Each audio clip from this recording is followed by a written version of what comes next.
Esta conferencia comenzará a grabarse.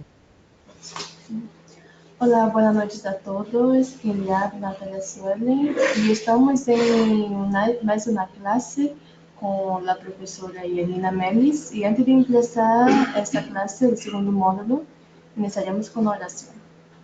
Carinhoso Deus, Pai amado está no céu, queremos te agradecer por tus bênçãos, por tu cuidado e amor, e te pedir, Senhor, que tu puedas acompanhar a professora e os alunos nessa classe, que podem ter facilidade para aprender e pueda ir bem em todos os planos. Quédate com nós outros, é que te pedimos da graça em nome de Jesus. Amém. Amén. Muchas gracias, Natalia, por tu oración para poder comenzar. Buenas noches a todos, ¿cómo están ustedes? Espero que hayan tenido un lindo día, un buen reingreso, creo, a los que ya volvieron de las merecidas vacaciones de invierno y volver a lo rápido de la clase. Bueno, el día de hoy vamos a trabajar un poquitito acerca de las necesidades educativas especiales derivadas de la sordera. Para eso algunos compañeros nos van a comentar, ¿cierto?, qué es lo que pudieron averiguar acerca de eso, nos van a contar un poquito acerca de la sensibilización. No creo que sea necesario recordarles la rúbrica que vimos la vez pasada, así que yo creo que ya estamos en condiciones de poder comenzar. Quiero sí pedirles recordarles que todos deben estar en la opción de escritorio y no en la opción de web, para que podamos, para que efectivamente ustedes puedan mostrar el material que han preparado, ¿ya? Vamos a comenzar entonces haciendo una introducción muy general acerca de lo que vamos a conversar el día de hoy. El día de hoy vamos a hablar de una discapacidad que es bastante frecuente, a pesar de que no lo podemos ver, bastante frecuente en la etapa escolar. Vemos cada vez más chiquillos en los colegios, lo que es súper positivo porque de alguna manera estamos creando un poquito más de conciencia de esta diversidad y eso nos ha permitido empezar a empaparnos un poquito más acerca de esto de la sordera y la hipoacusia. Entonces, vamos a comenzar por Carolina, a ver tú qué nos puedas contar. Carolina, a ver si nos comentas ahí en el chat, a ver si estás preparada para poder pasarte el rol de presentador y que tú nos puedas comentar qué es la sordera, cuáles son sus causas y cuál es la opinión personal que tú nos quieres comentar. Carolina. Está lista Carolina, entonces. Carolina, te voy a dar entonces el rol de presentador ahora, ¿ya? La idea es que te va a llegar una notificación, ¿cierto? Ustedes han disertado otras veces, así que tú la puedas aceptar y ya vas a estar allí con el rol de presentador para que tú nos puedas compartir tu presentación. Si quieres, dígame. Lo que pasa es que como grupo, buenas noches profesora, nos colocamos de acuerdo e hicimos una. Entonces, en este caso, mire, es una consulta, la presentación la tiene mi compañera Nisi, donde agrupamos la parte mía, la de Analía y Nisi. No sé si habría una posibilidad, ahí desconozco la parte, porque ella tiene la presentación, pero el rol lo tendría yo. ¿Cómo sería ahí?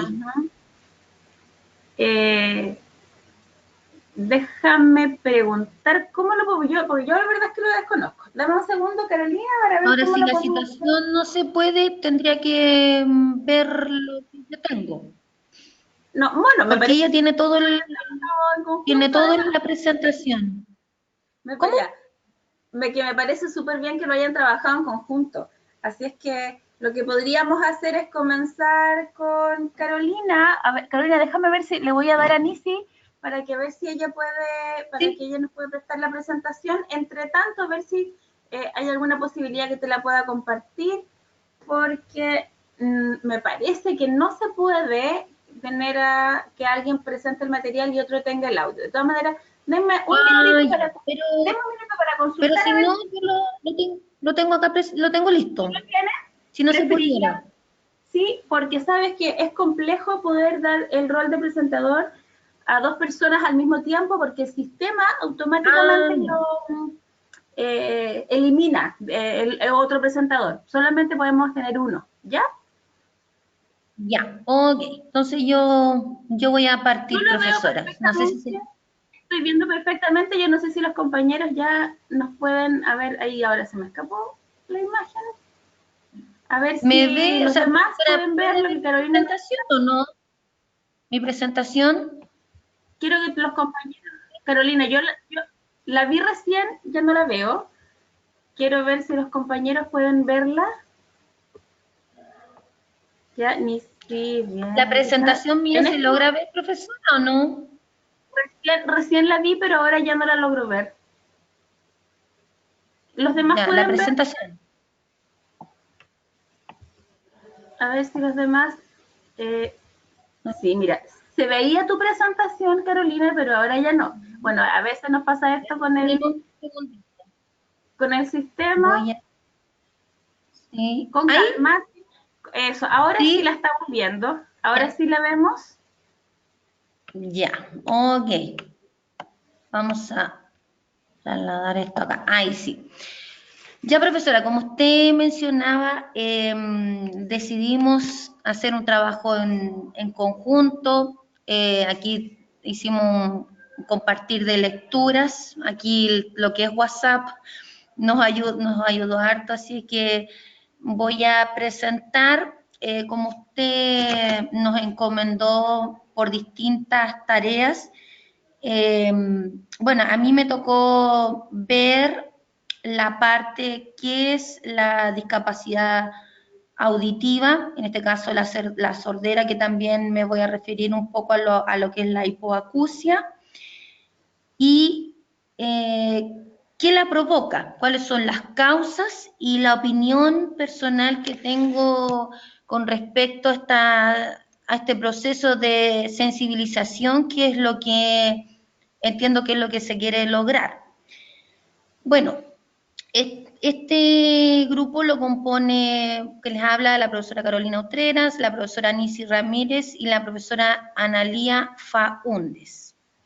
Bueno, para comentarles, queridos colegas, yo hice acá, junto con las profesoras también, una indagación a través de una bibliografía ampliamente consultada, así que les voy a comentar cómo nació esta investigación.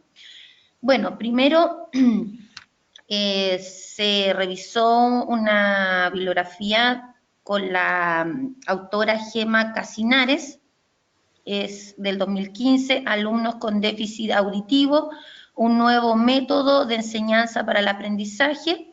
Ella es una licenciada en psicopedagogía, profesora en educación especial y trabaja en la Universidad de Murcia.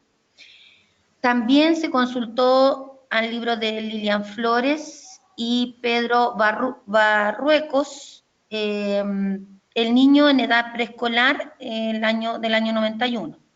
También los autores como Álvaro Marchesi, César Coll y Jesús Palacio, que son autores españoles, autores que trabajan bastante el área de la psicología evolutiva, con el libro Desarrollo Psicológico y Educación, Trastorno de Desarrollo y Necesidades Educativas Especiales.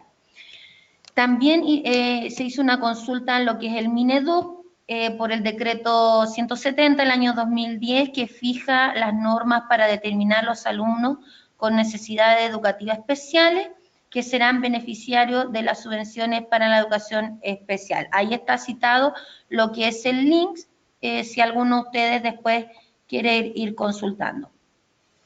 También del 2007 se encontró un material bastante interesante, que es una guía de apoyo técnico-pedagógico, lo que son las necesidades educativas especiales en el nivel de educación parvularia, necesidades educativas especiales asociadas a la discapacidad auditiva, consultado en el link que está en pantalla. Por último, también se revisó un material de la Organización Mundial de la Salud, que es del 2019, que se llama Sordera y Pérdida de Audición, a través del link citado en pantalla. Eso sería, profesora, en el fondo y compañero, la revisión que se hizo para dar también a lo que es las causas que lo genera y también lo que subyace, lo que es la opinión personal. Bueno, vamos a partir con la definición, que es lo elemental dentro de esta parte. Bueno, primero quiero comentarles que tanto el decreto 170, que nos habla de esta discapacidad auditiva, revisando el material que mostré hace poquito, por ejemplo, los libros de Gemma Casinare, Lilian Flores, Álvaro Marchersi, etcétera, y los decretos y aspectos que mencioné, nos habla que una deficiencia auditiva contempla tanto una hipoacusia como una sordera. Bueno, respecto a esto, como se mencionó por la tarea, investigar lo que es también una sordera. Una sordera es una deficiencia auditiva que implica una alteración en el órgano de la audición como en la vía auditiva. Yo voy a mostrar en el siguiente Power cómo es la estructura del oído, cómo es el órgano de la audición y cuáles son las vías auditivas, porque eso es muy importante entenderlo, ya que ahí hay una diferencia entre una persona, un niño, un adolescente, un adulto que tenga una hipoacusia, como un niño, un adolescente, un adulto que tenga una sordera. Y aquí es relevante hacer una conciencia, un grado de sensibilización, como mencionó bastante la profesora, respecto a las herramientas que debe otorgar tanto la familia y la escuela, y cómo es importante detectar esta discapacidad a tiempo. De ahí me voy refiriendo. Entonces, ahí tenemos la definición de Marchersi, Cole y Palacio. El Mineduc, en el libro que acabo de mencionar, que es la Guía de Apoyo Técnico Pedagógico a las Necesidades Educativas Especiales, asociada a la discapacidad auditiva, nos menciona que es una dificultad que presentan personas para participar en actividades propias de la vida cotidiana. Yo voy a ir también haciendo una lectura un poco rápida porque en honor al tiempo y mis compañeras también tienen que ir presentando algunos elementos de la disertación, que surge por una consecuencia, una dificultad de percibir la audición, los sonidos, y donde hay un grado de pérdida auditiva. Los sonidos, se ve dificultado el lenguaje oral y donde hay presencia de barreras. Esto lo dice el Mineduc. Por otro lado, aquí el Mineduc, el 2010, a través del decreto 170, nos habla que es una alteración senso-percepción auditiva, que se caracteriza por limitaciones cuantitativas en la recepción auditiva que incide de manera significativa en el desarrollo del aprendizaje. Entonces, profesora y compañero, esta definición que hice va más allá que, en este caso, la alteración, en este caso, de lo que produce una sordera, sino que lo vamos a llevar mucho más allá a las consecuencias que tiene para un niño, para un adolescente, cuando no se detecta a tiempo. Primero, dentro de las indagaciones que realicé dentro de la bibliografía consultada, ya de los autores como Gemma Casinari, Flores, Marchersi, el Mineduc, etc. Y al ser la definición que mencioné, me encontré bastante que un niño que presenta, un joven que presenta sordera, es un niño que no implica que tenga dificultades intelectuales. Si bien es cierto, hay barreras, hay aspectos que si no se abordan a tiempo, va a conllevar a consecuencias pedagógicas, que es lo que voy a mencionar un ratito más, no implica una dificultad intelectual mayor. El niño puede aprender, pero es ahí donde la escuela tiene que, en este caso, llevar la metodología, la evaluación en un contexto de esta dificultad. No es en este caso el niño el que tiene que adecuarse, que por lo general ahí tenemos el problema, la dificultad, porque es el niño que si no existieran estos decretos, estas leyes, tendrían que adecuarse a lo que es el sistema escolar. No implica mudez, una sordera, no implica tener restricciones para comunicarse. Entonces, partiendo de eso, donde no hay dificultades intelectuales mayores, no implica mudez, no implica tener restricciones para comunicarse, es ahí donde tenemos que ir trabajando. Lo importante acá, profesora, colega, es hacer un ejercicio, como mencionó la profesora en las primeras clases, cuando nos hablaba de cerrar los ojos, e imaginarnos una clase, teniendo una clase, por ejemplo, de historia, teniendo una clase de lenguaje, teniendo una clase de matemática. Aquí vamos a jugar a la otra vereda. Si estoy en una clase de historia, mi reducción auditiva es mayor, ¿cómo aprendo? Entonces, esa es la sensibilización que queremos lograr hoy día. Bueno, compañeros, bueno, aquí tenemos algo muy importante en la imagen después de la definición.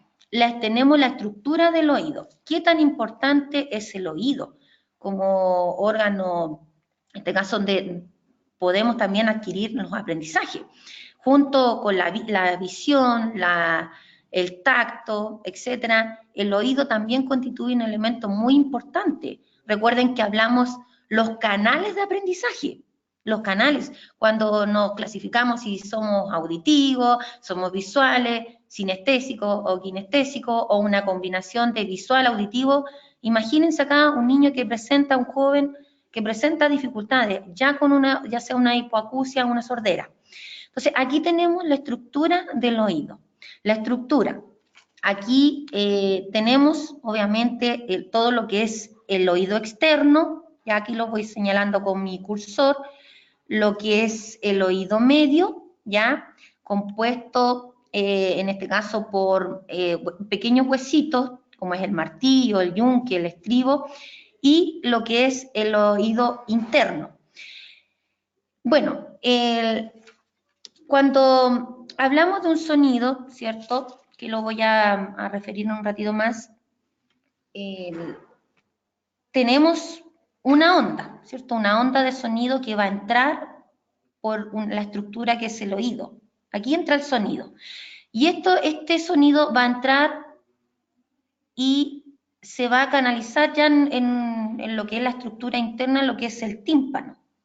Aquí obviamente hay unos huesitos que juegan un papel muy importante, que los que mencioné, que son el martillo, el yunque y el estribo, porque aquí va a pasar la vibración al oído interno, que está conformado, en este caso, por una estructura muy importante, que son los canales membranosos, está como estas vueltecitas que da aquí, y el caracol, ya que es donde se va a manifestar el movimiento del sonido, ¿ya? Y donde lo va a recibir, en este caso, va a recibir las vibraciones del mensaje.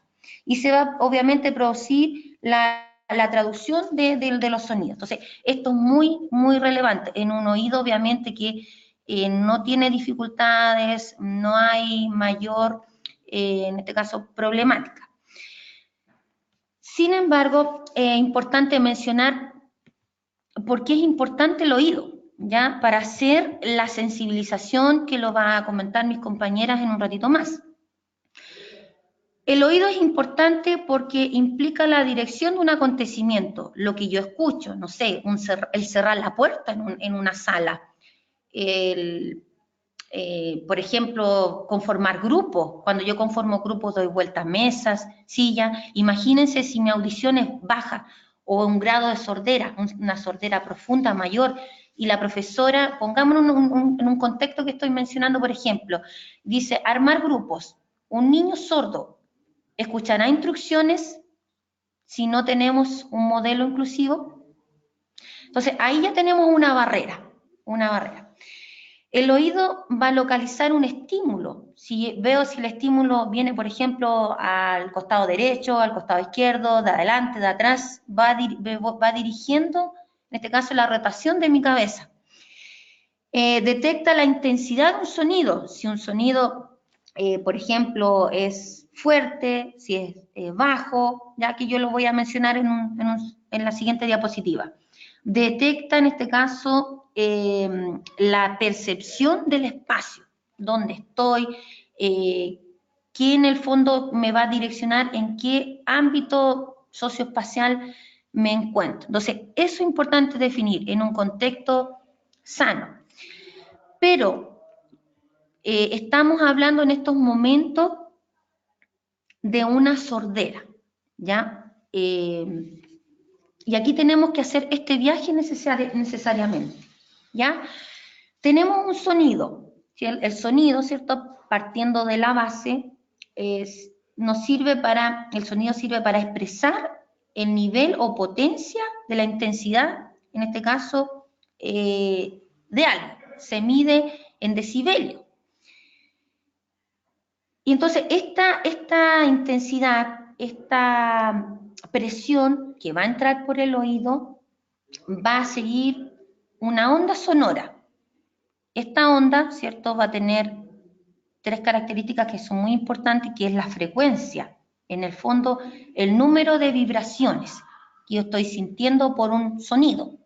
Si es un sonido que va frecuente, se termina drásticamente o tiene una secuencia de mayor a menor. La amplitud, esto se relaciona con la intensidad de la onda sonora. Si un sonido es débil, si un sonido es fuerte.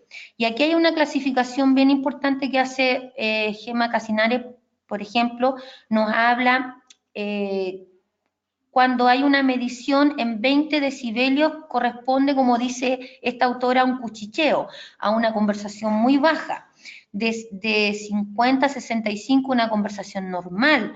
90 decibelios, un camión pesado. Que aquí es donde tenemos que tener mucho conocimiento, porque el 90 decibelios es donde marca la diferencia entre una persona que tiene una hipoacusia o una persona que tiene una sordera.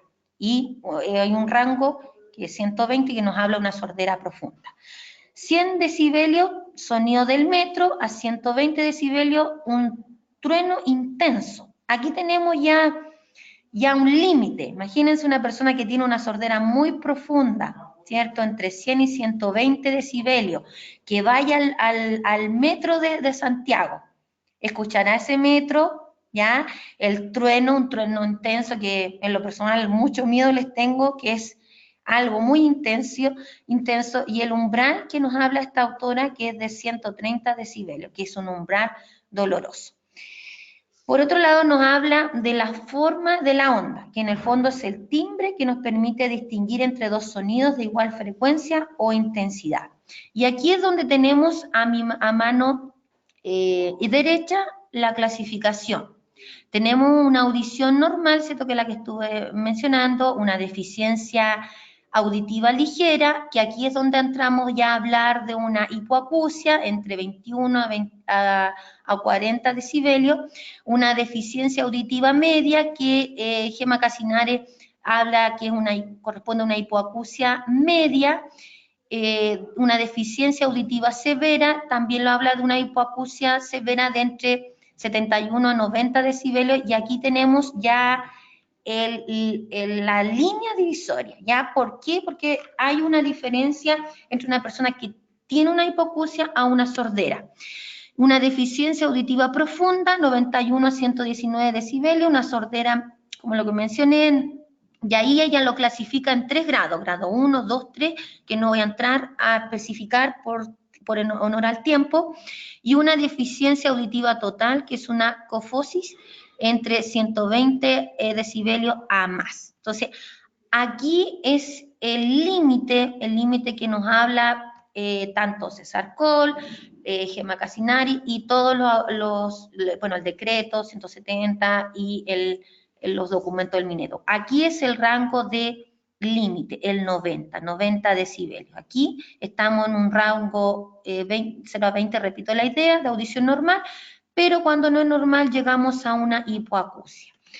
Cuando hablamos de una hipoacusia, voy a hacer la diferencia de inmediato, estamos hablando de personas que, si bien es cierto, tienen un grado de discapacidad auditiva, pero su repercusión es mucho menor a una persona que tenga una sordera o una sordera profunda, porque si la persona ha desarrollado una hipoacusia postlocutiva, es decir, después de que haya aprendido a hablar, su experiencia ya nos dice que él ha tenido relación con los sonidos y con el habla. Por lo tanto, pudo haber desarrollado experiencias, llamémoslo, entre comillas, exitosas del punto de vista académico, en punto de vista del aprendizaje, que una persona que haya desarrollado una sordera antes de los 3 años.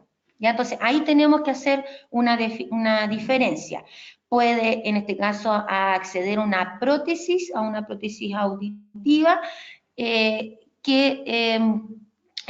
hace la diferencia con una persona que es sordera, que ya tendría que realizar una intervención quirúrgica ya mayor. Entonces, estimadas colegas, la audición, ¿por qué importante? ¿Por qué importante trabajarla con los niños que presentan esta discapacidad auditiva? Porque si no la trabajamos a tiempo, si los padres no prestan atención, no hay un compromiso sumado a ello que la escuela no presenta estas mismas características, se producen varias consecuencias. Por ejemplo, dentro del rango de lo que es la importancia de la audición es uno de los únicos órganos que permanece despierto en el sueño. Cuando en la noche percibimos un ruido fuerte, nuestro oído está atento. Eso me llamó mucho la atención en la lectura, entendiendo, profesora, que yo soy profesora de Historia y Geografía. La función, ¿cierto? Hay una función de exploración, alerta. Una persona con sordera profunda, ahí se reduce el tema de la alerta, la exploración. Se relaciona con el sentido temporal, percibir y adquirir un lenguaje oral, tomar conciencia del mundo que nos rodea, ser una fuente sonora, influye en el desarrollo de la motricidad, facilita el aprendizaje y la memorización. O sea, esos son los contextos ideales. Si no, vuelvo a repetir, si no se detecta a tiempo, tanto por la familia, la escuela, todo eso se va a ver dificultado. Bueno, una sordera es una complicación, ¿cierto?, en la localización, en este caso, para la exploración visual.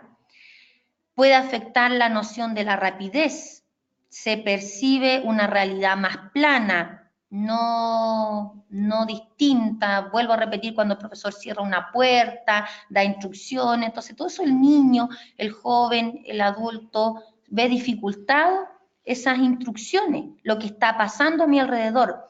No hay una convergencia entre la comunicación y la experiencia, o sea, lo que yo comunico, lo que vivo, hay un desfase ahí, en distinto a lo que son los oyentes, que se presenta a la misma vez la información, lo visual y lo auditivo. La profesora me da una instrucción, yo observo la guía y escucho. Se produce también una dificultad, como dije, en escribir, mientras explica una profesora. O sea, yo capto visualmente lo que la profesora está haciendo, pero cómo lo llevo al papel. Ahí tenemos una dificultad, una barrera, pensando en un contexto que no ha sido inclusivo.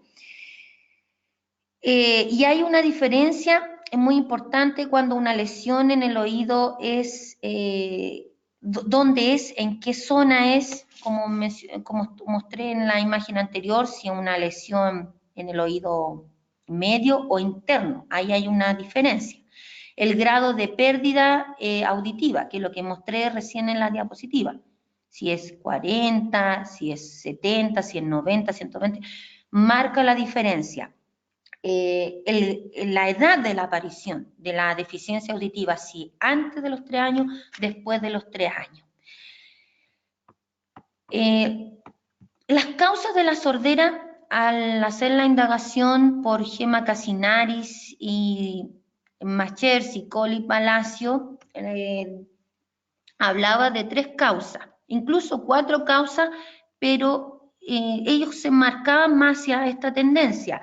En el libro que nos presentó la profesora en el sílabo, estuve revisando, también nos mencionaba la herencia, y ahí decía en el escrito de la profesora que la herencia constituye un bajo porcentaje. ¿Dónde están los más altos porcentajes de la sordera? ¿Ya? Está en las causas prenatales. Aquí llamamos causas prenatales, según estos autores, a una causa que se da dentro de las patologías gestacionales.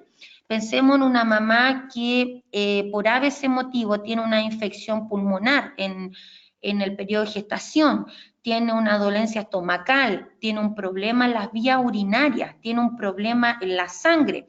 Ahí la madre va a hacer, en este caso, uso de medicamentos. Uso de medicamentos son los medicamentos ototóxicos que se relacionan con antibióticos que en el fondo van a dañar la parte auditiva. ¿Ya? Aquí consulté en internet qué tipo de antibióticos, como la gentamicina, estreptomicina, neomicina, y los fármacos que se relacionan con la quimioterapia, ya los cisplatinos, etcétera. ¿Ya? También mencionaban si hay una presencia de rubeola, el uso de alcohol en el embarazo, drogas, etcétera. Eso puede gatillar en una discapacidad auditiva. También los autores nos hablan de una causa perinatal, que esto se relaciona cuando, en este caso, hay un parto, ¿cierto? El niño nace y ahí se pueden producir varios fenómenos, ya que nos habla estos autores, también el Mineduc, como se ve abajo, también lo señala como un niño, un bebé prematuro, que presenta un bajo peso al nacer, tenga falta de oxígeno, llamado hipoxia o anoxia en el parto, hiperbilirubinemia, sí, que tiene que ver con un aumento de la bilirrubina en los tejidos que va a provocar en el fondo una ictericia que puede ser producto de una hepatitis que puede ir desarrollando en este caso el bebé. Medicamentos también ototóxicos que en este caso el bebé pueda exponerse a muy temprano tiempo, ya que deriva de la causa prenatal. Y tenemos por otro lado las causas postnatales, ya que estas van relacionadas con cuando el bebé ha presentado ya posterior a los 28 días de vida, ya aquí que puede gatillar una otitis media crónica, meningitis bacteriana, el sarampión, la periodontitis, ototóxicos y los traumatismos. O sea, posterior a los 28 de vida, más adelante incluso durante su vida, 1, 2, 3 años, si va desarrollando esto también puede gatillar en una sordera, porque aquí va a haber un consumo de medicamentos, y eso es lo que consulté bastante en internet, cómo van gatillando en la pérdida de la audición. Eso por un lado. Bueno, aquí, como mis compañeras van a ir mencionando, y yo también me voy respetando el tiempo, ¿qué hay que tener en cuenta? Hay que tener en cuenta en este caso algunos síntomas de alerta, ¿ya? En un mes, ¿cierto? La respuesta auditiva En un niño que no tiene esta dificultad va a saltar o sobresalta en respuesta a los ruidos altos. A los 3 meses emite balbuceo, se calma al oír voces familiares, despierta cuando se produce un ruido alto. A los 6 meses emite un sonido vocal, ya a los 9 meses intenta copiar los sonidos de habla de otro. A los 12 meses el niño localiza la fuente de sonido volviendo la cabeza, se ríe espontáneamente, imita sonido y palabras y comprende algunas palabras. A los 24 meses, dentro de una respuesta auditiva normal, cuenta con más de 50 palabras en su vocabulario y se refiere a sí mismo, a sí misma por su nombre. En la siguiente diapositiva yo quise colocar la diferencia, y esto es muy importante porque aquí es donde están las señales que deben percibir los padres, uno como madre, ¿cierto? Como padre tiene que estar atento a lo que va desarrollando el niño. A los 2 o 3 meses un niño oyente fija su mirada a los adultos. Un niño sordo, aquí es muy interesante, logra fijar la mirada a los adultos. ¿Ya? Aquí me encontré con mucha dentro de la bibliografía que habían estudios que mencionaba, por ejemplo, Machersi, Cole y Palacios, que había mucha similitud cognitiva, pero la diferencia era en el fondo las barreras pedagógicas que no son abordadas para generar un entorno inclusivo. Y ahí va haciendo la diferencia, ahí va generando la consecuencia que mis compañeras también les van a ir mencionando. Dentro de 2 a 3 meses, un niño oyente tiene ruidos que tienen significancia, pero un niño sordo a los 3 o 4 meses hay ruidos que ya son indiferentes. Un ruido mayor, ¿cierto? Que en el fondo va a pasar desapercibido. Es ahí la alerta de los padres. 4 o 5 meses distingue entonación de la voz de los adultos, no recibe las entonaciones de los adultos o las percibe débilmente un niño sordo. A los 5 o 6 meses un niño oyente balbucea. Un niño sordo balbucea, pero de manera menos rica. A los 10 o 12 meses un niño oyente comprende palabras familiares, mamá, papá, leche, etc. En cambio, un niño sordo no comprende órdenes sencillas ni gestos. Y aquí hay una alerta, porque estamos hablando de un niño ya cerca del año que ya prontamente va a iniciar su proceso de caminar. Entonces, ahí hay señales importantes. Acercándonos, como mencioné, un año amplía su vocabulario, su comprensión. En cambio, un niño sordo que no ha tenido estas señales, como las que mencioné a los 2, 3 meses, 4, 5 meses, va a tener una evolución lingüística muy pobre. Y como comencé al inicio de esta presentación, un niño sordo, un niño que tenga hipoacusia, no presenta mayores dificultades intelectuales. No es porque vaya unido esta discapacidad, sino es porque no se le ha desarrollado el contexto escolar, la familia no ha estado atento. Entonces, hablamos de una evolución lingüística muy pobre y si nadie le presta atención, estimadas colegas, las emisiones sonoras se detienen. Ya tenemos una marcada diferencia entre un niño que es oyente y un niño sordo. Para terminar, ¿qué es lo que nos pidió la profesora? Una opinión personal. Primero, quiero hacer una opinión de lo que vi este fin de semana en mi hogar y me acordaba lo que mencionaba la profesora. Habían películas en varios canales y me ponía a pensar en este tema. ¿Qué pasa a una persona que es sorda, que tiene una sordera muy profunda, que quiera ver un reportaje, una película, por ejemplo, colegas? ¿Qué va a pasar con ese nivel cultural? Me estoy hablando de una persona, pongamos adulta, un adolescente, un niño que quiera ver dibujo animado. Si bien es cierto, como nos habló la profesora Carolina Gatica, hay elementos que nos habla la ley 20.422, como este lenguaje de señas. Universalmente, internacionalmente, estamos muy al debe. y yo lo digo con mucha responsabilidad porque pensando en los dibujos animados, en las películas, en los reportajes, estas personas quedan en el fondo atrás, no, por las barreras, las mismas barreras que nos colocamos en los seres humanos, no pueden más allá culturizarse. Si bien es cierto, puede haber un lenguaje visual a través de interpretación, palabras dentro de la película, pero si no lo hay, no pueden acceder. Esa es una opinión que la tomé el fin de semana. Por otro lado, tomando todos los libros anteriores, toda la revisión bibliográfica, ¿qué tenemos? Barreras y algunos aspectos que tomé acá.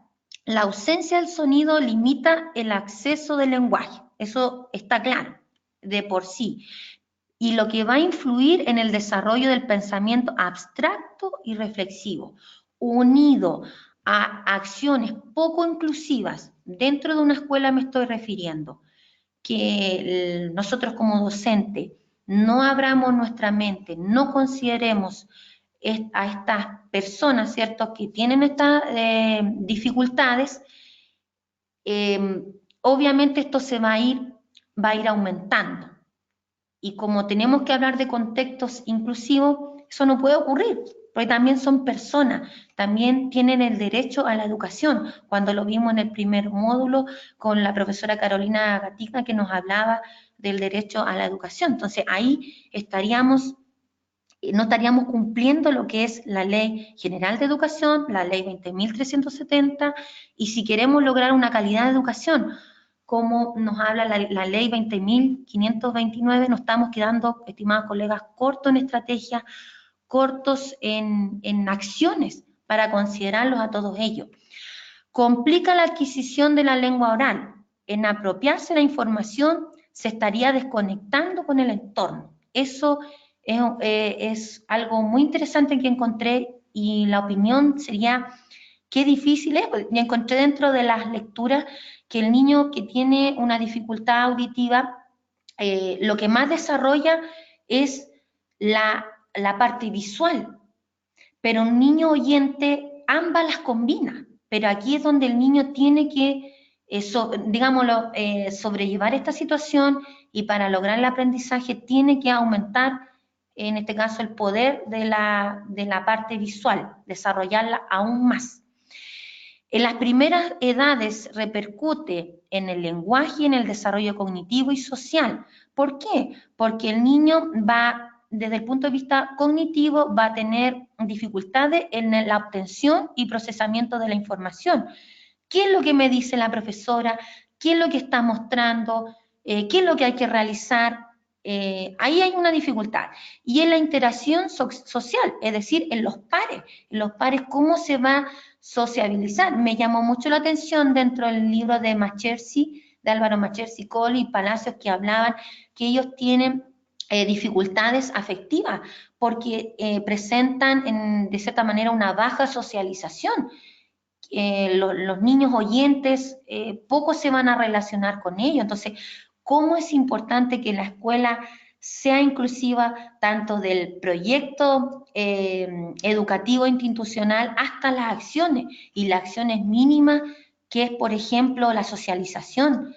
¿Cómo están los inspectores pendientes de lo que pasa cuando un niño sordo está solo, está excluido? Entonces, son muchos los detalles que tenemos que cuidar para lograr una sensibilización, como pidió la profesora, y lo que me ha llegado a mí en este proceso de aprendizaje a realizar. Entonces aquí tenemos las barreras: cercanía, distancia, frecuencia auditiva, interferencia de los sonidos, entonces dificultades asociadas al lenguaje oral y escrito. Eso es, estimada profesora, estimados colegas, lo que es, qué es la sordera, las dificultades auditivas, qué es lo que lo causa y mi opinión. Ya mi opinión, yo soy profesora de Historia y Geografía, como mencioné en la clase pasada, la profesora está al tanto que trabajo prácticamente sola, voy generalmente al equipo PIE a pedir sugerencias, pero en esto estamos en un aprendizaje. Me queda muy claro lo que tengo que hacer, las dificultades que presentan, cómo repercuten su desarrollo cognitivo y social, siendo que es una asignatura donde se perfila bastante la sociabilización para formar ciudadanos, para formar personas conscientes con su medio ambiente, personas que van a participar dentro del ámbito de la democracia. Entonces, ese es mi llamado, esa es mi opinión personal en relación al proceso educativo desde la asignatura y, como mencioné, lo que pensé en un contexto inclusivo mayor a través de lo que es observar películas, estar en contacto con la parte de los mensajes que quiere entregar la televisión, y así ya llevémoslo más allá, al internet, lo que es el YouTube, ¿ya? Entonces ahí hay, y siguen las barreras.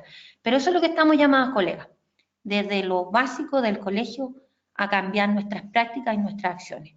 Eso, profesora, en mi presentación, respecto a eso, porque sé que vienen mis compañeras. Muchas gracias, Carolina, por tu presentación, me parece muy completa. Gracias también por compartir con nosotros tu reflexión frente a lo que pudiste vivir este fin de semana en relación a las personas que tienen esta discapacidad. Comentarles que hace no muy pocos años atrás, las personas que tenían esta discapacidad no podían casarse porque efectivamente no podían escuchar a lo que se estaban comprometiendo. Entonces, algo, como tú decías, el impacto que tiene si es que no es tratado a tiempo es tan vital, es tan significativo que nos obliga de alguna manera a quienes nos estamos acercando a esta área a estar atentos. Yo quiero agradecer, Carolina, la sensibilización que tú misma tuviste y que pudiste compartir con nosotros. Excelente tu presentación, cumplió de todas maneras con todo lo requerido. Así que vamos a continuar con la segunda parte de esta presentación. Voy a entregarle a Nisi, entonces le voy a hacer ahora, le voy a dar el pase para que pueda ser presentador y de esa manera, Nisi, tú puedas también ahora presentarnos la segunda parte de esta presentación.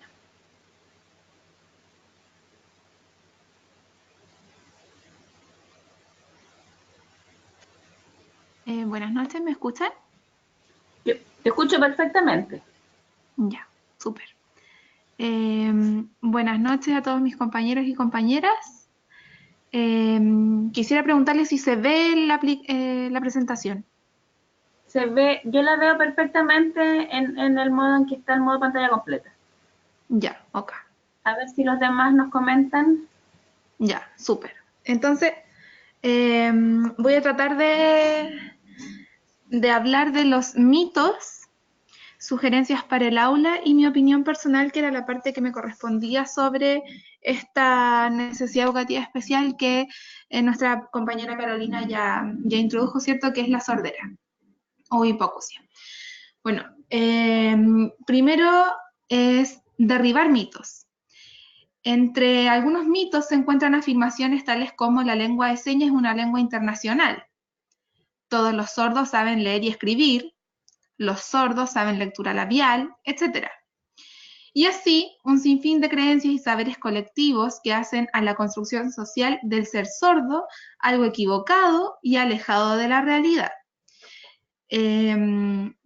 Mencionaba aquí algunas porque en realidad tal vez son las más pensadas, las más conocidas, pero en la siguiente diapositiva voy a mencionar algunas más. ¿Qué logran estos mitos? Que nosotros tengamos la idea de la cultura sorda, de un niño sordo, de una manera equivocada, que entendamos su mundo de una manera equivocada. Y como grupo queremos analizar, cuestionar y reflexionar uno a uno de estos mitos y así conocer a la persona sorda, potenciando de esta forma una real y plena integración, ¿ya? Y ojalá inclusión. Entonces, dentro de los mitos que quiero mencionar en esta noche están, entre comillas, sordomudos. Yo creo que este es como el primero, ¿cierto? El primero que se me viene a la mente porque Si hablamos de sordomudo, estamos hablando, como dice la palabra, de alguien que no escucha y que además no habla, que no puede emitir sonido más que hablar, no emite sonido. Eso es alguien mudo, que orgánicamente o no tiene las cuerdas vocales o algo pasa, ¿cierto?, en su estructura faríngea, orofaringia, que no logra emitir sonido. Pero realmente una persona sorda es muda. Este es uno de los mitos básicos que se repite una y otra vez, y es que las personas sordas son sordomudos, y en la comunidad sorda esta denominación sordomudo, entre comillas, es considerada un término despectivo y menospreciante. El ser sordo no implica que esa persona tenga un problema en el aparato fonador, que era lo que yo les mencionaba. Es vital entonces aclarar que la lengua de señas es una lengua plena, al igual que lo son las lenguas auditivo-fonéticas. Desde la visión médica, la sordera es vista como una deficiencia sensorial que debe ser compensada a través del uso de auxiliares tecnológicos como conocemos los audífonos o implantes, intervención quirúrgica, etc. De ahí se tiende a pensar erróneamente que las personas sordas son mudas, ya que al no poder captar sonido para repetirlo, tienden a no hablar correctamente la lengua oral de la comunidad oyente. Pero es importante que sepamos, y que ojalá nunca más ocupemos, si es que hemos ocupado esta expresión, que son sordomudos, porque no lo son.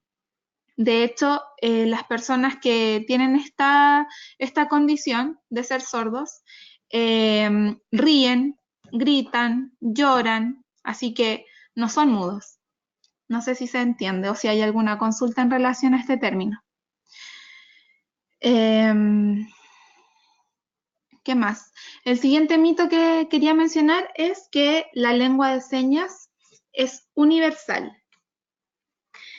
Se piensa que es universal, pero es importante destacar que cada país, o mejor dicho, cada comunidad lingüística, tiene su propia lengua, y no todas las personas sordas hablan la misma lengua de señas. Llevándolo a Chile, o llevándolo a Latinoamérica, el español que ocupamos, que existe en Latinoamérica, no es el mismo español que Chile ocupa que en Argentina o que en Uruguay. Y así lo mismo pasa con la lengua de señas. No es universal, a pesar de que sí hay señas que se ocupan y se pueden entender de un país a otro, no son todas, ¿ya? Cada comunidad de sordos tiene su propia lengua de señas. Inclusive en un mismo país pueden coexistir diferentes lenguas de señas. Yo recuerdo que una de mis prácticas fue en una escuela de sordos y en Santiago, en la comunidad, en la comuna de, creo que era Quilicura. Quinta Normal. Y ahí me comentó mi profesor, yo eso no lo pude olvidar porque claro, fue el primer encuentro con esta comunidad.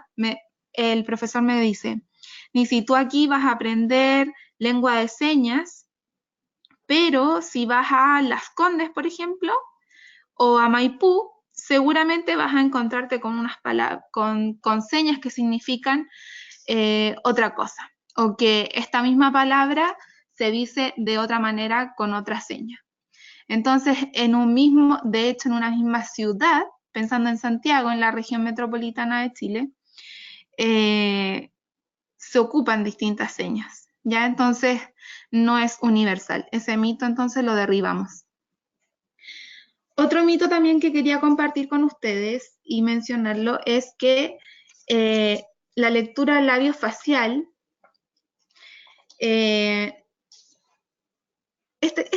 este otro mito arraigado en la sociedad de los oyentes, puesto que pensamos que todas las personas sordas pueden leer y o escribir así como leer los labios, y no es así.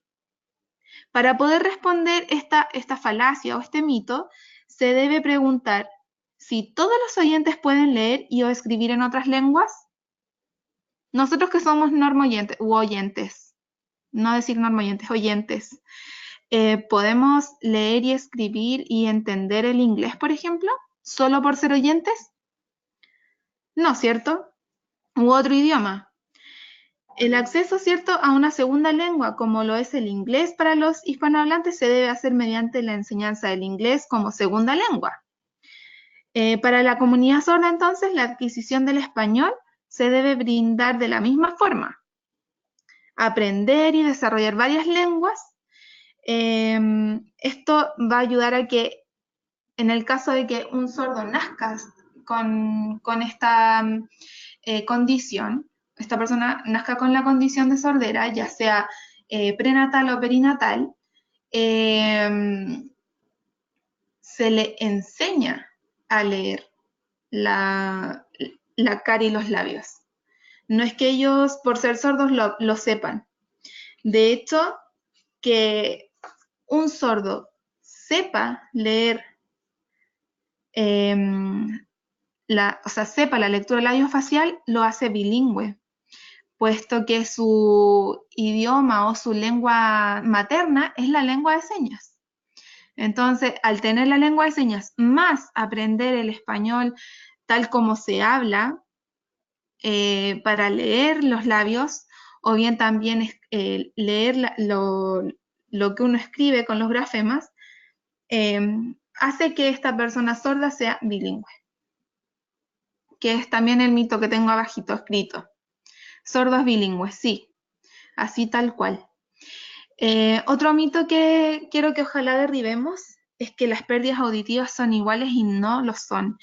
Mi compañera Carolina ya habló de distintos decibeles, ¿cierto? En donde hay pérdidas auditivas que pueden ser de leves a profundas. En el sílabus, la profesora Yanina menciona que pueden haber mínimo 6. Y ahí se categorizan, ¿cierto? De acuerdo al umbral auditivo que presenta la persona. Y en realidad, como existe esta variante, entonces las pérdidas auditivas no son iguales y por tanto no todos los sordos tienen las mismas necesidades, adecuaciones, audífonos. De hecho, hay una variedad infinita de audífonos. No todos los audífonos sirven para todas las hipoacusias. Y de hecho, si tenemos una hipoacusia profunda o severa, ya no sirven los implementos tecnológicos, ya como lo es el audífono. Y el que quiero que, si es que hay dudas, las podamos comentar, es que no pueden conducir. ¿Será un mito o es una realidad? No pueden conducir las personas en condición de sordera. Quiero compartir con ustedes esto que encontré. Dice, no existe limitación para que las personas con discapacidad auditiva puedan realizar el examen de conducción y ser portadores de la licencia no profesional, que en Chile es la B. El proceso de otorgamiento de este permiso debe asegurar la igualdad de oportunidades a todos los postulantes. Cabe señalar que actualmente varios municipios les niegan esta opción a muchas personas con discapacidad auditiva, sin ni siquiera haber evaluado sus habilidades conductivas. Sostiene Alberto Escobar, gerente de movilidad de Automóvil Club de Chile. Me llama la atención que averiguando, en Uruguay existe la ley 17.535 del año 72, en donde se habilita legalmente a las personas sordas a manejar en todo el territorio uruguayo. Y acá en Chile, no encontré si hay una ley explícita, pero esta es una noticia del año pasado, en donde se menciona que la Agencia Automóvil Club de Chile iba a empezar el año pasado a rendir cursos para personas con sordera, para asegurarse de que tienen acceso a una buena información y poder rendir de la mejor manera su examen de conducción. O sea, sí pueden conducir las personas con sordera. Sugerencias y reflexión dentro de lo que investigué es que dentro de la inmensidad de mitos y leyendas que existen sobre las personas sordas, solo generamos prejuicios sociales. Estos durante mucho tiempo han limitado la relación entre personas sordas y oyentes. Una real información es sumamente importante al momento de relacionarnos con personas que tienen una lengua diferente. Y esto es destacable. Tengamos en cuenta que ellos solamente cuentan con una lengua diferente. Nada más los hace distintos. Así como para comunicarnos con un mapuche, por ejemplo, con una aymara, lo único que nos diferencia para poder entendernos es la lengua.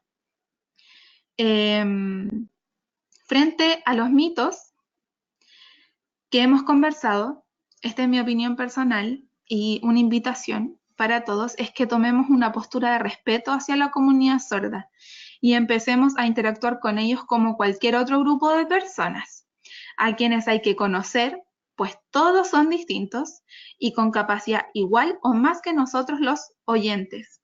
Ahí no quise poner normo oyentes porque encuentro que es una palabra un poco discriminatoria. Entonces, sordos u oyentes. Además, en cualquier caso, la discapacidad auditiva no está asociada a ningún trastorno que prive físicamente a una persona de la facultad de hablar, sino que más bien está asociada a la adquisición de lengua o no. Y como sugerencias para el aula, primero es sentar al estudiante cerca del profesor para poder evitar, si es que en el caso de que este estudiante ocupe la lectura labiofacial, es importante que esté cerca, en donde haya una iluminación propicia para que también vea nuestra cara y nuestros labios, que no se pierda la información, en donde también nos pueda ver de frente, ojalá evitar darle la espalda. Segundo, no gritarle ni sobregesticular, recordar, ¿cierto?, que no todos los sordos son sordos profundos. Existen también quienes ocupan audífonos o implantes en donde sí escuchan. Y el gritarles puede generar en sus aparatos electrónicos acople. Entonces, en vez de ayudarlos a escuchar, estamos impidiendo que ellos nos escuchen. Ni sobregesticular, porque en realidad si estamos ocupando la lectura labiofacial para poder comunicarnos, ellos entienden al ritmo normal del habla. Ni rápido, ni muy lento, porque si también se pierden. Otra cosa que serían importantes, si es que fuese necesario, aprender la lengua de señas del sector, de la comunidad. Si estamos en Talca, aprendemos la lengua de señas que ocupamos en Talca, en Chile sobre todo. Si estamos en Uruguay, aprendemos la lengua de señas uruguayas. También es importante que conozcamos el rango auditivo del estudiante, porque no todos escuchan a la misma distancia, no todos van a escuchar, por ejemplo, lo que mencionaba la compañera Carolina, no todos van a escuchar que se cerró la puerta. Algunos sí, porque su audífono lo va a permitir, pero otros no. Entonces, es importante que conozcamos el rango auditivo del estudiante. Y, además, apoyar nuestras instrucciones, nuestras clases con imágenes clarificadoras. Y no solamente porque tenemos un estudiante con sordera, sino que en realidad la información entra mucho más rápido en nuestro cerebro visualmente que auditivo. Y tal vez otro mito que me gustaría mencionar es que los sordos no son tontos, no son más lentos para pensar que otros, y que el tener la condición de sordera involucra o impacta puntualmente en el sistema nervioso periférico, no en el sistema nervioso central, que es ese donde encontramos nosotros la inteligencia, el pensamiento, el raciocinio. El periférico, tal cual podríamos, por ejemplo, compararlo con que nos amputen una pierna, por ejemplo. Si me falta la pierna, yo no dejo de ser inteligente. Entonces, una persona sorda, por ser sorda, no significa que es tonta o menos inteligente, o menos capaz. Bueno, comentarles que me gustó mucho trabajar en equipo. El tema, no sé si la profesora lo eligió al azar, pero agradezco el poder haber conversado y estudiado esto nuevamente, porque me encanta enfrentarme a esta realidad. Siento que es un desafío enorme. Me encanta la lengua de señas. Yo no la conozco del todo, pero puedo comunicarme y creo lo básico, y creo que es un desafío. Yo creo que todos deberíamos aprender lengua de señas porque eso es inclusión. Tal cual aprendemos inglés para poder hablar con alguien que es turista de otro país, deberíamos aprender lengua de señas para hablar con una persona que tal vez es de la misma ciudad, tal vez de nuestra misma familia, es de mi mismo curso. Deberíamos aprender lengua de señas. Eso, profesora. Buenísimo, muchas Muchas gracias. No, gracias a ti por la presentación. Efectivamente, tú mencionas mitos que son, que hoy día yo al escucharlo, la verdad es que si yo hubiese activado mi cámara, hubieran visto cómo me sonreía, porque efectivamente son cosas que creemos y que muchas personas creemos. Yo hoy día al recordar esos mitos, después de muchos años de haberlos estudiado, recuerdo que efectivamente, sí, pues durante mucho tiempo, quienes no tenemos acceso, que no nos dedicamos un tiempo a revisarlo, a estudiar, efectivamente terminamos creyendo estas mentiras que de alguna manera nos han hecho creer. Así que gracias también por la presentación, estuvo efectivamente completa en todo lo que yo solicité.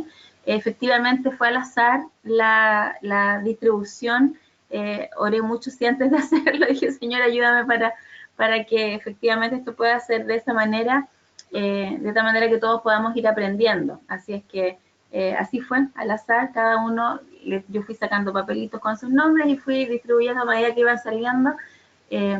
No fue nada sesgado, pero de todas maneras sí me parece sumamente interesante lo que tú comentas. Gracias también por la experiencia que tienes en el área y que has querido compartir con nosotros, Nisi. Solamente destacarles que esto de que cada comunidad sorda tiene una lengua distinta es súper significativo. Que nosotros podamos ponernos en el lugar del otro y que podamos entender. Quiero aceptar también el desafío que Nisi hace. Yo también manejo el lenguaje de señas, la lengua de señas, me pude compartir durante algunos años también, pero fíjate que pasa lo siguiente, cuando uno no lo utiliza, como que esta habilidad se va perdiendo. Así es que acepto también el desafío de poder recordarlo, de poder practicarlo nuevamente, y dejo el desafío puesto también para todos los demás compañeros de la clase, para que también ellos puedan acercarse, si es que no lo conocen, que puedan interiorizarse en el tema, y también podemos, una de esas, capaz que también hay una propuesta significativa, interesante, que podemos hacer desde la universidad en eso. Profesora, disculpe, además añadir que en realidad la lengua de señas se va actualizando, así como nuestro idioma no hablamos como nuestros abuelitos, los jóvenes de hoy no hablan como los sordos que tienen 50, por ejemplo, ellos ocupan otras señas, entonces igual hay que ir actualizándose y es un desafío, yo creo que continuo. Exactamente. Eso. Y tienen sus palabrotas también, que es algo que a mí no me gustó mucho, pero que también tuve que aprenderla para saber cuando me estaban diciendo algo que no era muy agradable. Muchas gracias, Nisi. Efectivamente tienes el puntaje completo de toda la, porque efectivamente has cumplido con todo lo requerido para esta presentación. Vamos a continuar entonces ahora con Analía. Analía, te voy a dar en este minuto, te voy a convertir en presentador, para que tú puedas ahora formar parte de puedas continuar en esta presentación, ¿ya? Voy a esperar que tú puedas aceptar ahí ser el presentador, que nos puedas mostrar también desde tu computador allí tu presentación. Exactamente. Yo ya la veo. Proyecto de sensibilización, perfecto. Yo ya la veo. Voy a entonces silenciar mi micrófono para que tú puedas también tener todo el tiempo disponible para que puedas mostrarnos tu programa de sensibilización, Analía.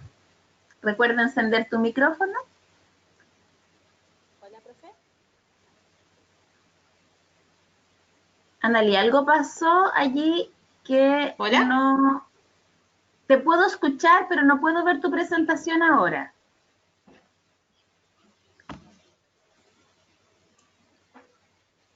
A ver si lo intentas nuevamente. ¿Ahora, profe? Ahora perfectamente te escucho, yo te escucho y te veo y espero que los compañeros también. Genial.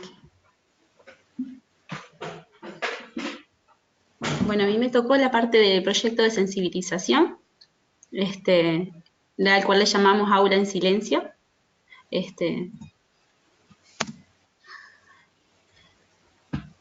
Voy a intentar pasar. Hola, en lenguaje de señas. Y bueno, tenemos que comenzar sabiendo qué es la sensibilización.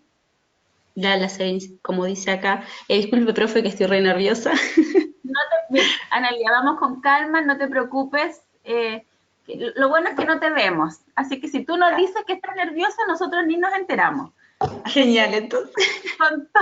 Con toda tranquilidad, vamos, que lo has hecho súper bien. Te voy a decir desde ya que me encantó el saludo en lengua de señas, así que lo estás haciendo maravillosamente bien. Así que continúa nomás. Bueno, cuéntanos de qué se trata este programa o este proyecto de sensibilización que tú quieres realizar y que nos quieres compartir, así vamos a aprender también y tal vez aplicar. Así que cuéntanos nomás. Este proyecto trata de tratar de sensibilizar tanto a los niños como a los profesores y como a los familiares, ¿verdad? La sensibilización puede fomentarse gracias a una realización se pueden hacer una serie de actividades para concientizar sobre una determinada situación, ¿verdad? Tiene como objeto la concientización de los adultos, de los niños. Para ello se pueden realizar acciones de diversa índole, como por ejemplo actividades, charlas, conferencias, exposiciones, talleres, formación de grupos, concursos, juegos, etc. La sensibilización se asocia a los estímulos que nosotros podemos recibir a través de nuestros 5 sentidos: el tacto, el olfato, la visión, la audición y el gusto. En este caso, estos niños están alterados la parte de la audición. Pero ¿qué pasa? Que con los niños sordos o que tienen alguna deficiencia de la audición, como ya dijo la compañera Nisi, se ven resaltados, se destacan, ¿no?, todos estos otros sentidos. Y que hacen despertar diferentes emociones y generan sentimientos, ¿no? ¿Por qué sensibilizar? Acá tengo una breve justificación. Los niños no tienen las suficientes habilidades para ponerse en el lugar del otro. Eso es algo muy importante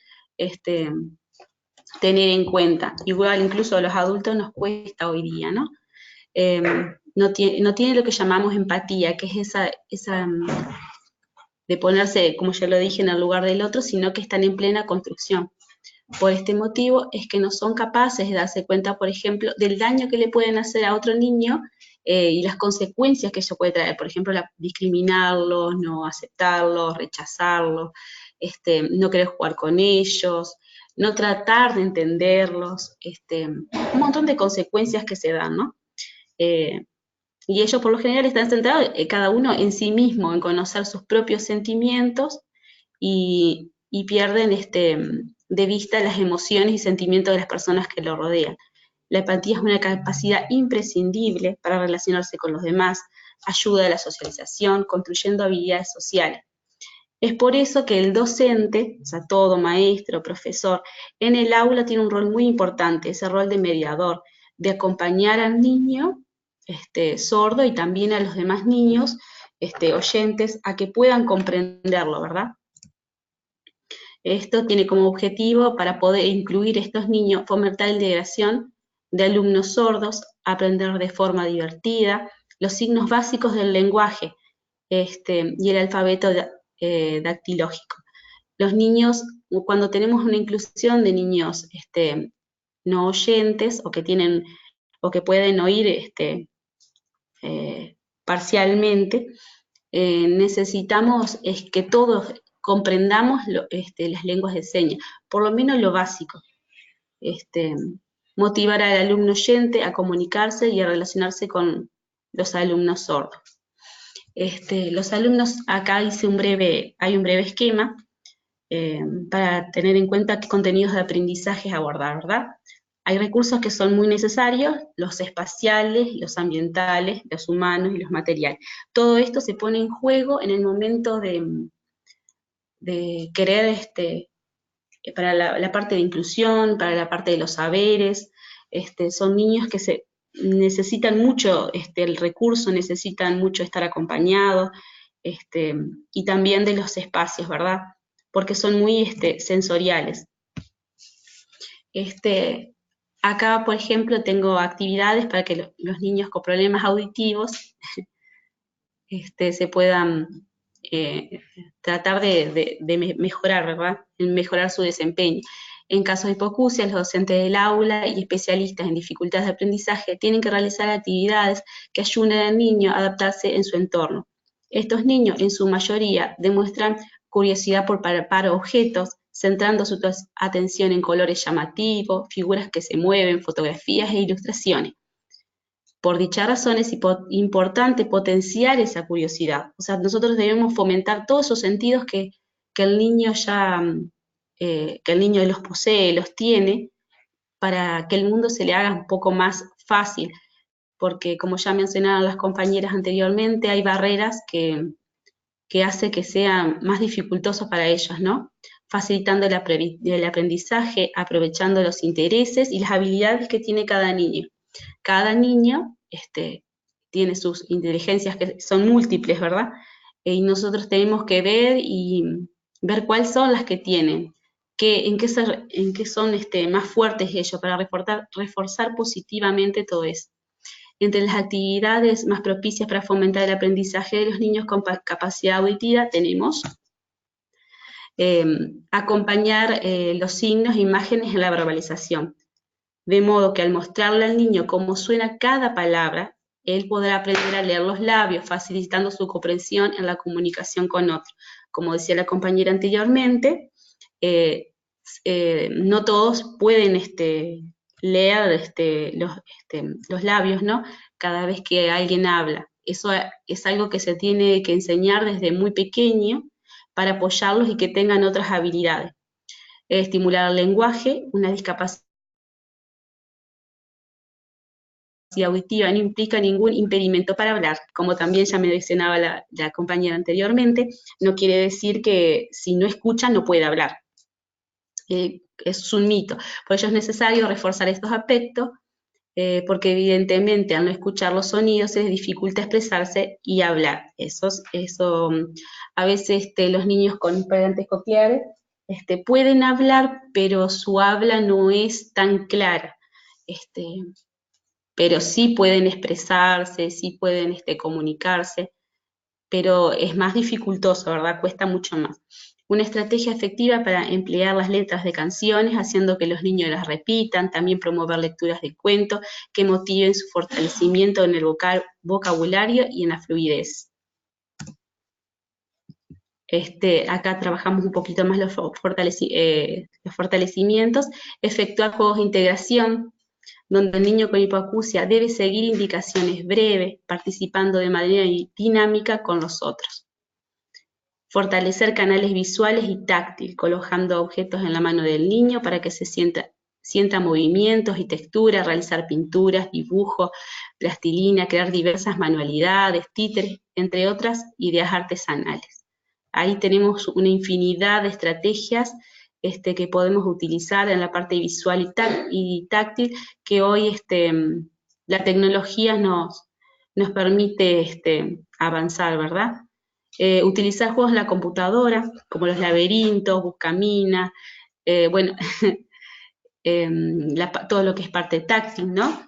Que son bastante sencillos. También hay juegos interactivos que ofrecen diferentes sitios en Internet. Hay muchos sitios en Internet que están pensados para niños sordos, donde les da una serie de actividades que uno como docente las puede llevar al aula y trabajar diferentes temas con ellos y en la computadora. O sea, que podrían tener una tablet para ellos, también para facilitarles la comprensión, ¿verdad? Así, de esta forma, motivar a un niño. También la utilización de juegos como rompecabezas estimula las funciones cognitivas de los niños, como la resolución de problemas, la memoria y la atención. Promover las actividades al aire libre, para que el aprendizaje llegue mediante estímulos del ambiente y pueden ver de manera concreta los cambios en la naturaleza, además conectarse con los otros niños, lo cual ayuda a comunicarse mejor.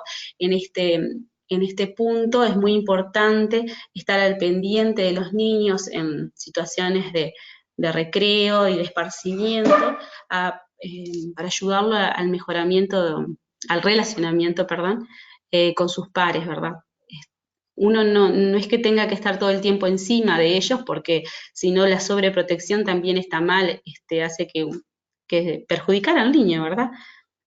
Sino que también tenemos que trabajar la concientización con los pares, utilizar la televisión para el entretenimiento, colocarle los programas subtitulados, tanto canciones como ya sea un video que vayamos a mirar.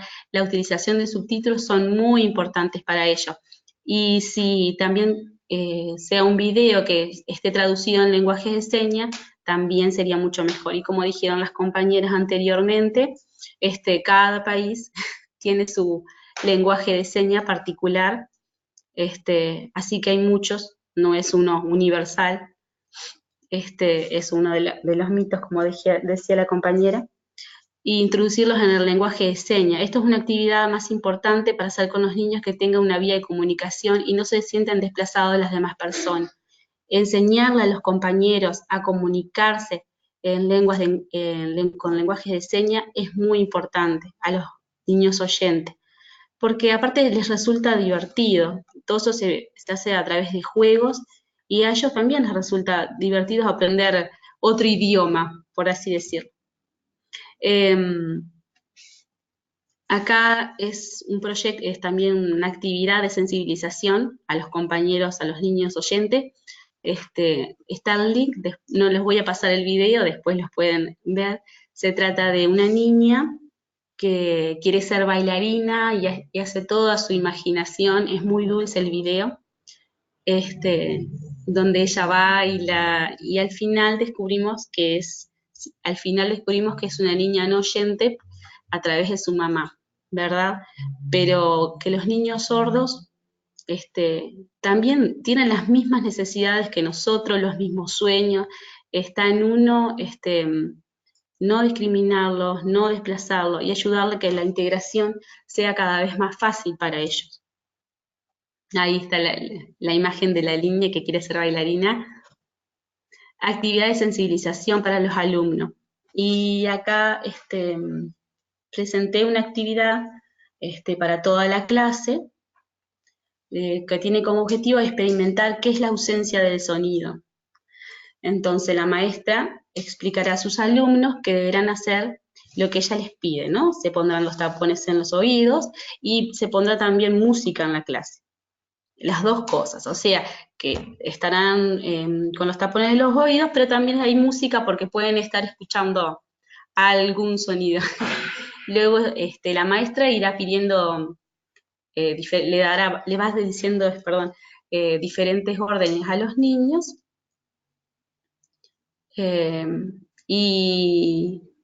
pero luego, aparte de decir las órdenes, va a empezar a tratar de vocalizar más, para a ver si ellos logran entender lo que sigue diciendo, y después, para reforzar eso, la profesora les va a presentar las imágenes. Entonces, una vez realizada la actividad, preguntarle a los compañeros qué sintieron estando así, tratando de tratar de escuchar a la otra persona, y si es fácil tratar de entender tratar de entender sin escuchar, perdón. Y después preguntarle, ¿alguien pudo entender cuando se hablaba lento y se vocalizaba? Porque ahí algunos niños pueden lograr entender parte, se van a dar cuenta que pueden entender parte de alguna palabra que la maestra estaba diciendo cuando empezó a vocalizar y a hablar más lentamente. Y después, si alguien pudo entender cuando se vocalizó bien, correctamente, y se reforzó lo que quería decir la maestra con imágenes. Hay una gran diferencia que se puede llegar a lograr entender el mensaje, ¿verdad? Entonces la importancia de las imágenes, de la vocalización, es fundamental para los niños sordos y con hipoacusia. Y acá creamos una historia, una niña, la historia de Tamara. Es una niña de 9 años que es sorda, pero ella escucha parcialmente gracias a un implante coclear. Ella iba a otro colegio anteriormente, no tenía amigos, era muy discriminada. La mamá encontró un colegio donde podía ser incluida. Tamara tenía mucho miedo de su nuevo colegio, ya que en el otro no tenía ningún amigo y no podía jugar con ellos y se burlaban de ella. Por lo tanto, había presencia de discriminación, ¿verdad? En el primer día de clases de Tamara entra al colegio con su papá, lo recibe una maestra que lo saluda hablándole muy lentamente y también entra una niña que es sorda, la cual también la saluda en lenguaje de señas y le dice: bienvenida, seremos buenas amigas. Estamos realizando como una actividad hipotética, ¿no? En el caso de que no existiera en este colegio otro niño con esta misma característica, la maestra debería también darle la bienvenida en lenguaje de señas. En su nuevo colegio, el primer día notó que el timbre de entrada, el cual ella no podía escuchar, pero sí podía ver, porque había una luz grande de color verde en el patio que se encendía y parpadeaba avisándole que tenía que ingresar a clases. Al entrar al salón, la maestra Sofía tiene las sillas en su salón dispuestas en semicírculo donde todos los niños pueden verse entre sí y a su maestra correctamente. Tamara le gusta el lugar como está y al sentarse esboza una sonrisa. Esto es muy importante, cómo están dispuestos siempre los niños en el salón, donde cada uno de ellos se pueda ver y puedan tener un acceso correcto hacia el frente donde se encuentra la maestra. Su maestra se presenta verbalmente y le muestra una imagen que están pegadas en el pizarrón. Ella toca una de esas imágenes y saluda a la niña. Sus compañeros de a uno van pasando adelante, toca la imagen que ellos quieren y saludan a Tamara. Acá enseguida les presento qué imágenes son las que tocan la maestra y los niños. Van a estar esas 4 imágenes pegadas en el pizarrón, donde cada uno de los niños la va a tocar y va a ir hacia Tamara y le va a dar un abrazo o un beso, le va a dar la mano o chocar los 5. También hay que hacer actividades integradoras en el patio. La explicación de la actividad, tener en cuenta para los recreos y también en cuenta para hacer, como ya también anteriormente había dicho, el uso de los espacios al aire libre son muy importantes, y ayudarlos a los niños a que puedan tener actividades de relacionamiento entre sí, ¿verdad? Esta actividad es la siguiente: la maestra debe realizar siempre con los niños la actividad e ir explicando, vocalizando correctamente. Los niños saldrán al patio de la escuela y harán una ronda. La maestra les entregará papeles con diferentes mensajes escritos que deberán realizar con sus compañeros. estos darán diferentes órdenes. Por ejemplo, van a decir saltar, girar, abrazar, reír, imitar como una estatua, etc. Infinidad de cosas pueden estar escritas en ese papel. Como dijo la compañera adelante, ser sordo no quiere decir que no puedan leer, que tengan alguna discapacidad intelectual, que sean más descendidos. No, pues exactamente es como decía la compañera, es un mito. Una vez realizadas estas acciones, intercambiar los papeles con sus compañeros para volver a repetir la misma actividad. Y así ir realizando diferentes acciones.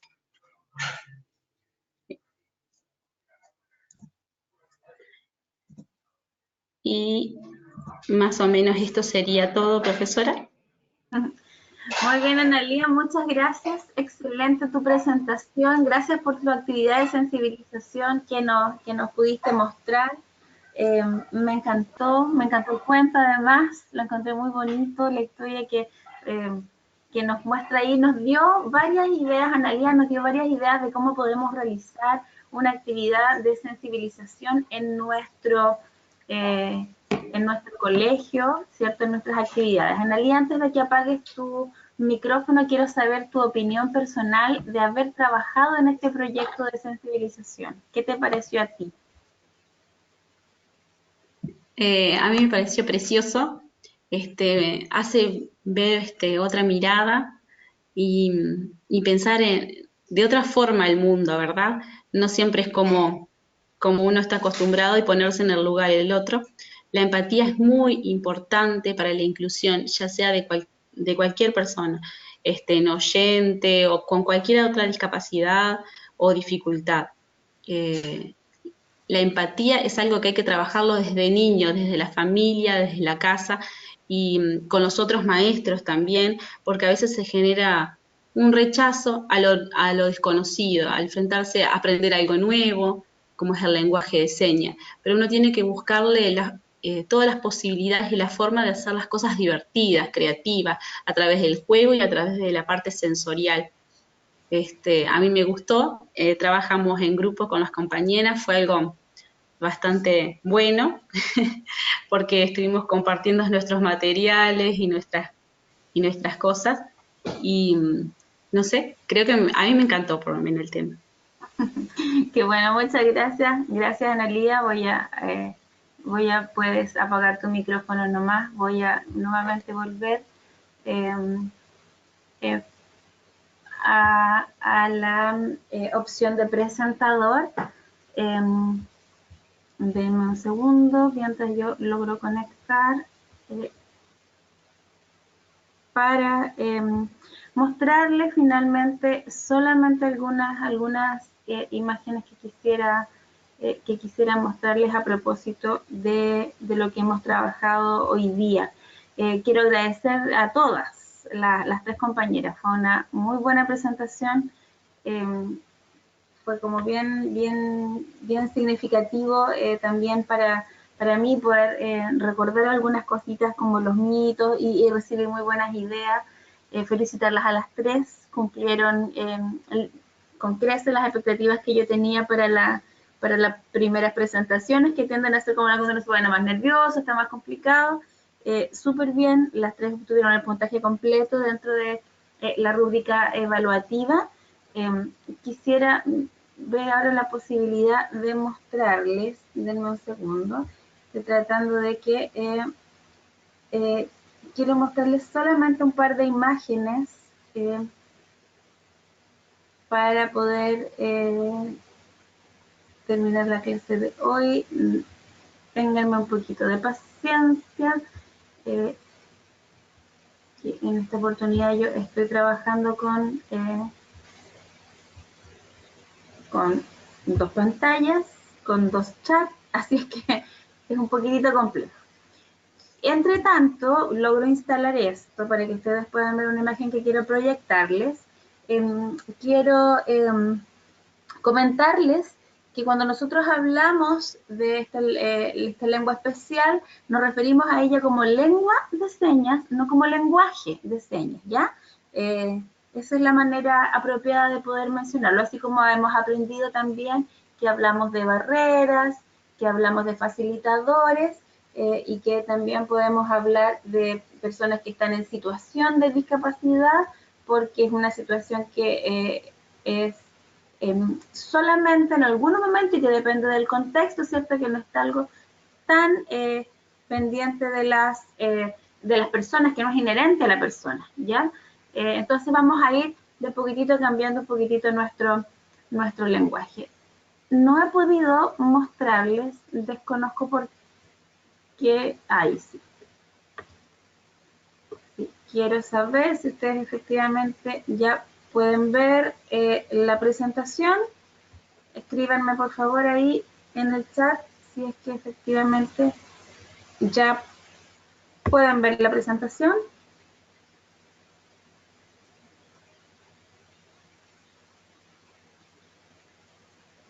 Muchas gracias. Missy me dice que todavía no puede verla. Allí ya está en modo completo y está compartida. ¿Qué es lo que quiero mostrarles de acá? Solamente algunas sugerencias que ya están en el sílabus, pero que quisiera reforzar. ¿Cómo es que nosotros podemos detectar y cómo podemos derivar? ¿Ya? Dos tipos de acciones que podemos realizar. La primera tiene que ver con aquellos niños que ya están diagnosticados, ¿cierto? En ese caso es importante que nosotros podamos validar el diagnóstico. Ustedes ya tienen conocimiento acerca de los decibeles que se pueden escuchar, por lo tanto, cuando ahora usted llegue un informe, usted ya va a poder comprender, ¿cierto? Cuál es la discapacidad y qué es lo que eso va a implicarle, ¿ya? Si quisiera que me confirme si es que efectivamente ya pudiste ver la presentación o no. Porque ya la puse en opción. Analía me dice que la puede ver. Coméntenme por favor si es que ya pueden verla. De todas maneras, esta presentación no está en la plataforma, pero hoy día... no hoy día, mañana, ¿cierto? Yo creo que el profesor Jorge va a poder, o Natalia van a poder subirlas a la plataforma para que esté disponible para ustedes y puedan revisar esta partecita, pero de todas maneras este mismo material es el que ya está en el sílabus, ¿ya? Entonces les decía que dos medidas, la primera es asegurarse, ustedes ya van teniendo conocimientos acerca de, para poder interpretar un informe que determine cuánta pérdida auditiva hay, por lo tanto cuáles son las medidas que podemos tomar. ¿Ya? Analía también nos dio varias sugerencias de cuáles son las medidas que podemos tomar en la sala de clase, ¿ya? Por un lado es eso. Pero por otro lado también tenemos que tener en cuenta frente a aquellas personas que pudiesen ser que tengan una dificultad, pero en las cuales nosotros no estamos seguros, ¿ya? En ese caso, lo que tenemos que repasar es que efectivamente podamos verificar, algo está pasando aquí sí, que podamos verificar que la persona, una vez que tiene el diagnóstico, está hecho por un diagnóstico autorizado para hacerlo. El profesional autorizado para poder determinar esto es un otorrinolaringólogo, ¿ya? Esa es la persona, ya el profesional, ya que quien determina esto, ¿ya? Y que efectivamente también seguramente nos va a adjuntar ese informe algunos de sus instrumentos evaluativos, ¿ya? Tal vez una audiometría, ¿cierto? Que generalmente va ahí incluido también y que nos permite a nosotros tener un poquito más de luz con respecto a las medidas que podemos tomar académicamente. Y la otra acción que podemos tomar en la que aquí aparece es cuando usted puede tomar acciones que son más bien proactivas, ¿ya? Que están destinadas a que usted pueda detectar lo más pronto posible alguna sintomatología o algunas características que nos podrían estar indicando que estamos frente a un estudiante que podría tener una pérdida auditiva, ¿ya? ¿Qué es lo importante? Que usted ponga muchísima atención a las características que se van dando. Carolina nos mostraba un cuadro comparativo entre una persona oyente y una persona sorda con hipoacusia. Eso es súper significativo, especialmente durante los primeros meses, que es donde es más fácil confundirse y donde probablemente vamos a tener más dificultades para poder percibir, ¿ya? Entonces, ¿en qué tenemos que poner atención? Aquí hay dos aspectos. En primer lugar, tener claridad de cuál es el rol que cumple. Por lo tanto, usted debe tener una observación allí, sistemática, ¿ya? Cada día, a cada momento, no es que una situación se dé una vez, ¿ya? Tal como lo hemos visto en otros trastornos, la situación se debe dar a lo largo de a lo largo del tiempo, ¿cierto? Aproximadamente de 3 a 6 meses, una conducta se debe mostrar y nosotros ya ahora tenemos otro ojo para observar, ¿cierto? Ahora ya y podemos identificar qué características se da, en qué contexto, qué hubo antes, qué hubo después, y nuestra mirada ya entonces está más intencionada, ¿ya? Recordemos que no estamos haciendo diagnósticos, que el diagnóstico no lo hace la educadora diferencial, no lo hace la psicopedagoga, tampoco lo hace la fono, ¿cierto? Porque, si bien es cierto, hay profesionales que son cercanos a esto, lo importante es que este diagnóstico lo haga el profesional médico, especialista en esto ya, porque si nos vamos a equivocar, esto es lapidario para las personas cuando no es así, ¿ya?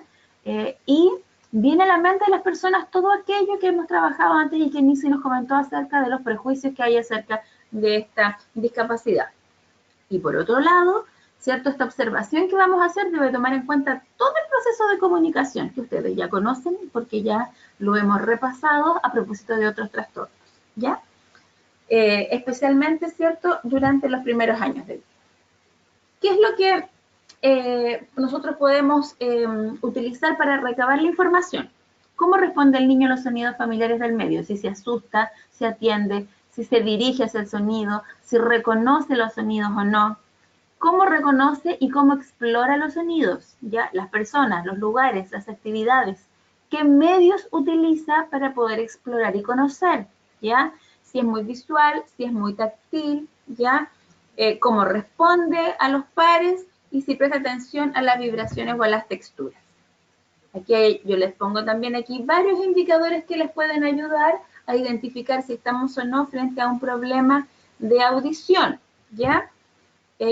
Aquí hay también, esto también está en el sílabus, ¿cierto? Y hay unas recomendaciones de cuál sería la respuesta auditiva, ¿cierto? Que también deberían tener los pequeños, que nos mostró también Carolina, ¿ya? ¿Cómo es que nosotros podemos recabar? ¿Qué preguntas hacer para recabar información a la familia? Si hay antecedentes, tenemos que, ya aprendimos, ¿cierto? Que las dificultades se pueden dar prenatales, perinatales, postnatales. Por lo tanto, ya sabemos más o menos qué es lo que tenemos que preguntar. Si hubo una enfermedad, si tomó medicamentos, qué tipo de medicamentos utilizó, cómo fue el desarrollo del embarazo, cómo estuvo el parto, cuáles son, por ejemplo, las respuestas auditivas que tiene el niño en la casa, ¿ya? Cómo reacciona frente a un sonido fuerte, cómo reacciona cuando se le susurra, si responde o no a las preguntas, si hace caso a algunas órdenes, si el niño tiene otitis, por ejemplo, o a repetición, ¿cierto? O si tiene muchas dificultades, que se resfría a frecuencia y eso le da dolor de oído. ¿Cuáles son los sonidos que de la casa él logra identificar y cuáles no? Ya allí hay una gama de preguntas que usted puede realizar para confirmar la sospecha que usted puede tener. ¿Qué hacemos entonces cuando usted sospecha que hay una pérdida auditiva? Primero, comunicarlo al colegio, a las autoridades del colegio. No haga solo por sí solito, sino para que de esa manera usted pueda tener el respaldo de la comunidad educativa, ¿ya? En este caso, al resto del equipo. También usted facilita de que otras personas le puedan dar también información en el relacionamiento que tienen con el estudiante. Cuando sus sospechas ya están fundadas, cuando usted dice, sí, efectivamente, lo mismo me pasa a mí, o lo mismo encontré que está pasando con otras personas, y me dice, sabe que lo mismo pasa en educación física, lo mismo pasa en historia, cuando pasan esas situaciones, a usted le va a facilitar, porque le va a permitir tener una información más recabada de la información que está recibiendo, ¿ya? Y por lo tanto va a poder entrevistarse con los padres, con no solo su percepción, sino la percepción del resto del equipo, ¿ya? Cuidado en lo que yo les he dicho cuando nos enfrentamos frente a los papitos, ¿cierto? O a los apoderados, cuidado con cómo presentamos la información, ¿ya? Aquí yo les marqué, por ejemplo, en azul. Me ha llamado la atención que Juanita, por dar un ejemplo, en ocasiones no responde las instrucciones. Sería bueno evaluar la presencia de alguna dificultad de audición. Esa es de alguna manera, usted no está diciendo algo que efectivamente no sabe porque lo desconoce. Está siendo responsable en respetar, ¿cierto?, la realidad familiar, y también está siendo responsable en indicar a la familia una información que puede ser tremendamente significativa para el desarrollo de la estudiante o del estudiante, ¿ya? ¿Cuáles son las respuestas educativas entonces? Informar a los miembros de la comunidad o del programa de integración, ¿cierto? Para que no hagamos unos juicios desproporcionados o inadecuados, ¿ya? Considerar un programa de capacitación para el personal docente, puede ser en relación a lo que hemos aprendido nosotros, usted misma puede comentar a los demás, puede capacitar a sus colegas, pueden capacitarse también en lengua de señas, ¿ya? Pueden, por ejemplo, también adaptar los instrumentos internos de manejo de la información, ¿ya? Pueden hacer también orientar a la familia, orientar al centro de manera positiva, ¿ya? Con respecto a, para que efectivamente podamos dar respuesta a lo que los niños necesitan y no seamos sobreprotectores. Destacar las fortalezas que pueden tener estos niños para evitar que estemos solamente focalizados en el déficit o en los problemas que esto le está implicando o en las barreras que vamos a encontrar, ¿ya? Mientras más se pueda, tratar de que los miembros del equipo aprendan la lengua de señas, que es importante, y que también aprendan a comportarse en una aula preparada para atender niños con discapacidad auditiva, ¿ya? Eso implica escribir en la pizarra sin hablar, o si va a hablar, dése vuelta, ¿cierto? No haga las dos cosas al mismo tiempo, para que el estudiante pueda acostumbrarse a verle su carita, ¿cierto? De tal manera que pueda apoyarse también con la lectura labiofacial. A no pasearse. Invitar a los compañeros a que no hablen todos al mismo tiempo, ¿ya? Eso también va a facilitar. Trabajar en colaboración con otros profesionales, ¿ya? Con el equipo de integración, idealmente, pero también con los paradocentes, con los inspectores, con todos quienes puedan tener contacto con el estudiante o con la estudiante, ¿ya? Yo les puse aquí también algo que es significativo. No pensemos que la tenemos toda, ¿ya? También sería bueno que podamos buscar ayuda en otras instituciones que también nos pueden venir y nos pueden facilitar esta ayuda, ¿ya? Compartir con los colegas en esto, no tenemos que ser egoístas, es importante que podamos compartir con el resto de nuestros colegas la información que tenemos, si vamos aprendiendo alguna seña especial para dar las gracias, para decir hola, para decir su nombre, ¿ya? Esos son aspectos importantes. Incorporar, ¿cierto?, a estos niños en la participación de todos, de todas las actividades que hacen los demás. Los niños sordos pueden hacer todas las actividades que hacen los demás, hasta conducir un vehículo, ¿cierto? Hemos aprendido hoy día, ¿ya? Todo, ¿ya? Por eso es importante que nosotros sí tomemos las medidas, ¿cierto? Apoyarnos, tal vez con algunas imágenes visuales, tener el cuidado de que cuando vamos a dar una instrucción ellos nos escuchen, que estén frente a nosotros, ¿ya? Porque de pronto también se puede dar que a pesar de que ellos nos pueden escuchar, podemos estar frente a un estudiante que tiene un grado de hipoacusia, ¿cómo les explico? Como que la nitidez en lo cual ellos nos pueden escuchar también es distinta, ¿ya? Entonces, por estos distintos niveles de la audición que nos contaba Carolina, por estas distintas características de la audición, hay discriminaciones auditivas que son distintas, ¿ya? Entonces, por eso es importante también que nosotros vamos conociendo al estudiante y nos vamos acercando para dar respuesta a esa necesidad que ellos tenían. Aquí también hay algunas sugerencias para el ambiente físico, bien iluminado el ambiente, instalar esos timbres de luz que nos contaba Analía, ¿cierto?, en el cuento. Tengamos la luz, hoy día hay una cantidad de recursos impresionantes que podemos encontrar en el mercado. Si usted no tiene eso en el colegio, puede dejar un compañero de curso que cuando suene el timbre del recreo, él vaya y encienda una luz intermitente que podemos tener o una luz de color que podemos tener en la sala, de tal manera que el estudiante sordo sepa cuándo es el momento de salir al recreo, ¿ya? Y lo mismo de regreso, yo les aseguro que al resto de los compañeros les va a encantar tener el turno de encender esa luz maravillosa, ¿ya? Pueden nominar las dependencias del centro con el alfabeto dactílico, ¿ya? ¿Qué es eso? Es como la seña que se hace para alguna palabra, para algún artefacto, ¿cierto? Podemos mostrarlo. Aquí, por ejemplo, yo les puse una imagen de un alfabeto dactilológico, que es en español. Ya hay varios, como nos dijo Nisi, hay varios, depende de la comunidad sorda que tengamos, pero nosotros podemos utilizar esto en la página del Ministerio de Educación en Chile. Hay también allí un material que ustedes pueden descargar, que nos habla acerca también de lo que aquí se utiliza de manera universal, por llamarlo de alguna manera, que es como lo básico, teniendo siempre, ¿cierto?, en consideración lo que Nisi nos comentó, que efectivamente cada comunidad de sordos tiene una lengua específica, ¿ya? Aquí hay un ejemplo, ya que ustedes pueden tener en la salita, como en su salón de clases, ¿cierto? Por ejemplo, y dice recreo, está escrito, hay una imagen que apoya y también está apoyado por la seña que hacemos con las manos de cada una de las letras de la palabra recreo.